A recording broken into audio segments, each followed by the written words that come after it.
Imagina esta situación. Un país tiene una deuda de 38 billones de dólares. Billones con B. Con B. Una cifra que, mientras estamos aquí hablando, crece a un ritmo de 6.000 millones al día. Es casi incomprensible. Pues no hay que imaginarlo. Estamos a principios de 2026, es la situación de Estados Unidos. Y las soluciones de siempre, pues ya no funcionan. Imprimir dinero, subir impuestos, solo empeoran las cosas. Echan más leña al fuego. Exacto. Pero de repente aparece un supuesto plan maestro. Una solución en dos partes que promete no solo arreglar el problema, sino rediseñar el país entero. Uf. Hoy vamos a meternos a fondo en los documentos que lo describen. Informes, filtraciones, incluso papeles judiciales. Para entender qué hay de verdad y, bueno, qué hay de trampa. Y la primera pregunta es casi obligada, ¿no? Sí. Ante un abismo así, ¿en qué consiste esta solución milagrosa? Y es que es la pregunta clave, porque lo que describen estas fuentes no es solo un plan económico, para nada. Es un cambio total de paradigma. ¿A qué te refieres? Pues a que propone redefinir conceptos como el valor del dinero, la seguridad nacional, Vaya. incluso la propia función del gobierno en esta era digital. La primera parte del plan es una apuesta financiera a una escala que no hemos visto nunca. ¿Y la segunda? La segunda, una intervención administrativa tan agresiva que roza lo insurreccional. Y lo curioso es cómo encajan. Ah, Cada parte parece una solución a un problema. Pero cuando las juntas, el puzzle que se forma es, bueno, es inesperado. Y bastante más oscuro de lo que parece a simple vista. de acuerdo. Pues vamos a por esa primera pieza, la que más llama la atención. Que suena a titular de ciencia ficción, vamos. Totalmente. Usar Bitcoin para salvar el dólar.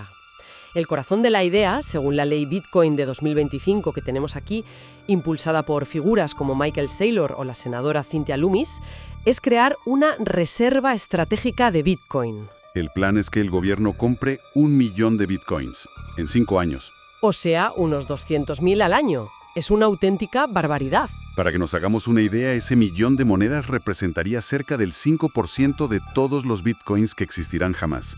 ¿El 5%? Sí. Es como si un solo país decidiera de repente acaparar el 5% de todo el oro del mundo. Movería los cimientos del mercado por completo. El argumento que usan, bueno, sobre el papel suena bien. Lo llaman oro digital. Claro, el suministro limitado a 21 millones. Dicen que es el antídoto contra la devaluación del dólar, que se puede imprimir sin fin. Exacto. Y la estrategia parece sencilla. Comprar, esperar 20 años a que su valor se dispare y luego vender una parte para liquidar la deuda. Ya, a ver, pero es que el oro no cae un 30% en un trimestre. ¿De verdad estos documentos comparan los dos activos en serio o es más una frase de marketing para vender el plan? Es una mezcla.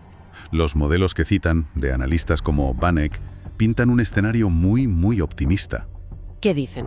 Proyectan una apreciación anual del 25%.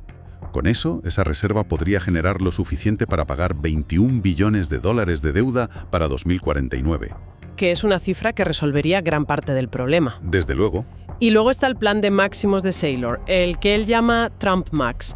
Eso ya es directamente una fantasía. 1 billones de dólares. No solo pagar la deuda, sobraría dinero. Claro.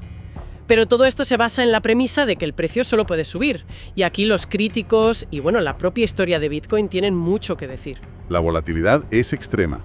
Basar la estabilidad fiscal de una superpotencia en un activo que tiene poco más de 15 años de vida es una apuesta sin precedentes. Es como llevar el hodl de los foros de Internet a escala nacional. Un momento, pero los defensores como Saylor insisten en que esa volatilidad es solo ruido a corto plazo. ¿Qué dicen los informes sobre su argumento de que a 20 años vista la tendencia es siempre brutalmente alcista? ¿No tienen parte de razón ahí? Lo dicen, claro, y presentan gráficos que apoyan esa visión.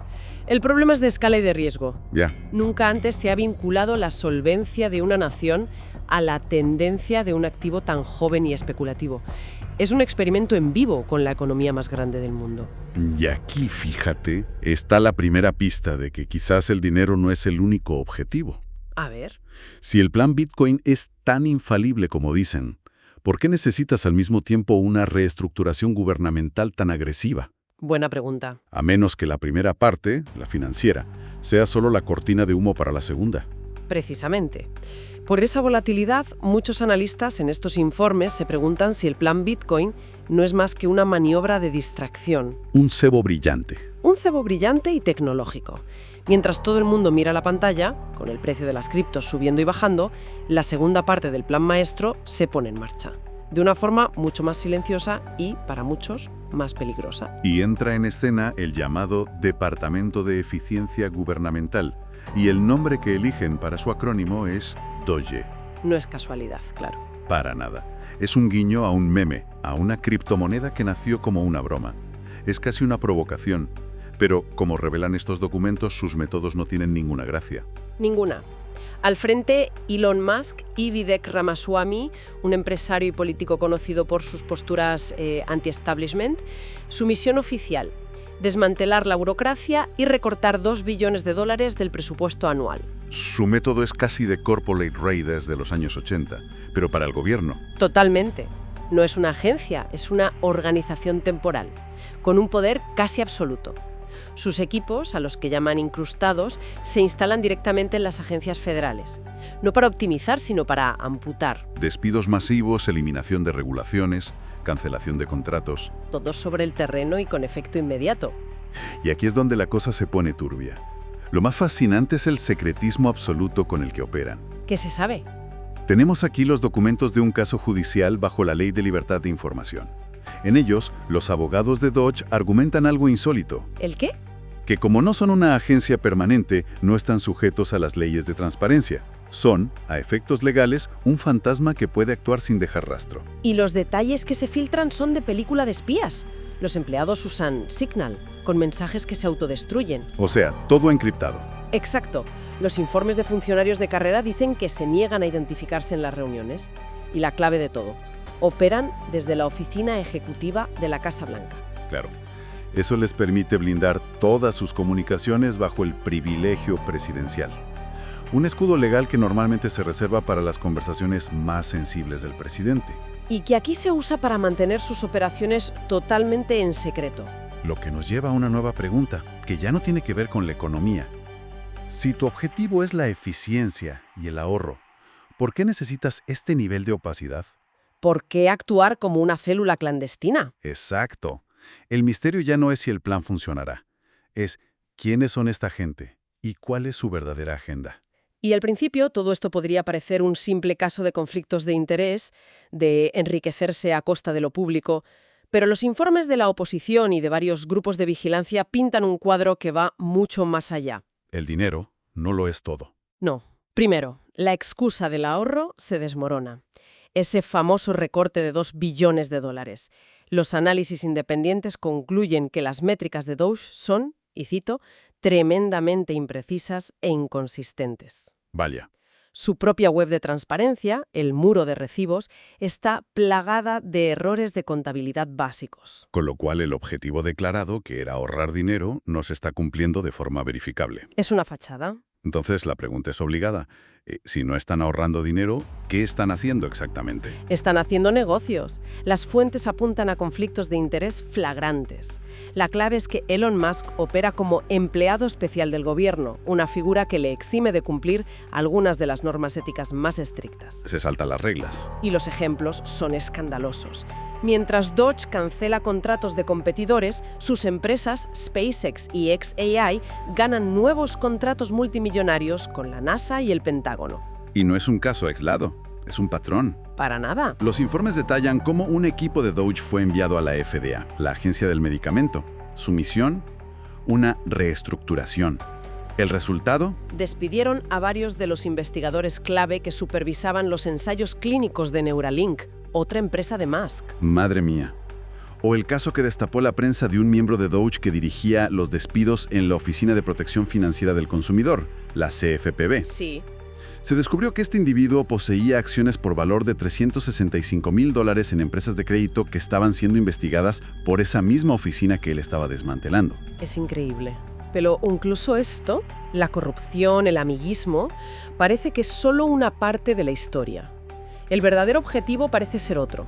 Y es aquí donde el misterio se vuelve mucho más profundo. Ya. No se trata solo de dinero. Se trata de datos. Este es sin duda el punto más alarmante de todos los documentos.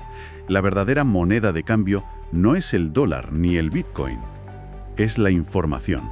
¿Explica eso? Doge ha conseguido, con la excusa de la auditoría de eficiencia, un acceso sin precedentes a las bases de datos más sensibles del gobierno.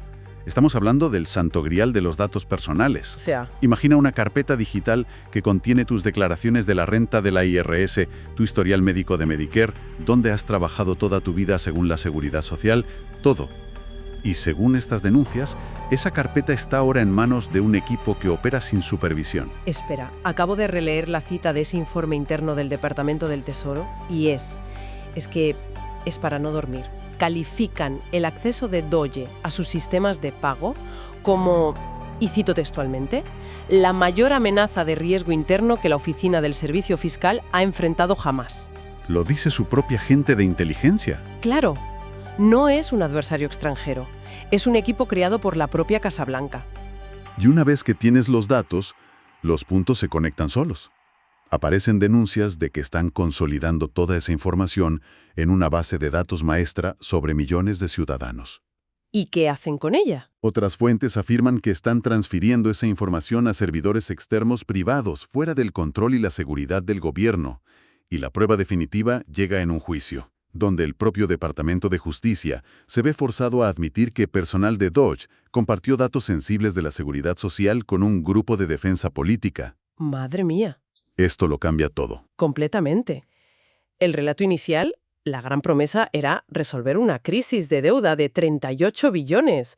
Una misión casi heroica para salvar al país. Sí. Pero cuando juntas todas las piezas, la apuesta especulativa con Bitcoin, la creación de un equipo secreto, los conflictos de interés y finalmente la extracción masiva de datos personales, la historia es otra. Ya no encaja. Para nada. Y te quedas con la pregunta final, la que lo engloba todo. ¿Y si la crisis de la deuda nunca fue el problema a resolver? ¿Y si fue solo el pretexto? Exacto. La propuesta se vendió con una narrativa muy poderosa. La audacia del futuro digital para resolver los problemas del pasado. La promesa de Bitcoin y la promesa de la eficiencia. ¿Quién podría oponerse a eso, verdad? Pero la realidad que dibujan estas fuentes es muy diferente. Cuando la ejecución de un supuesto plan de rescate implica un secretismo de esta magnitud, conflictos de interés tan descarados y, sobre todo, una toma de control de los datos más íntimos de los ciudadanos, La pregunta ya no es si el plan funcionará, no. y ese es el pensamiento final con el que nos dejan estas fuentes.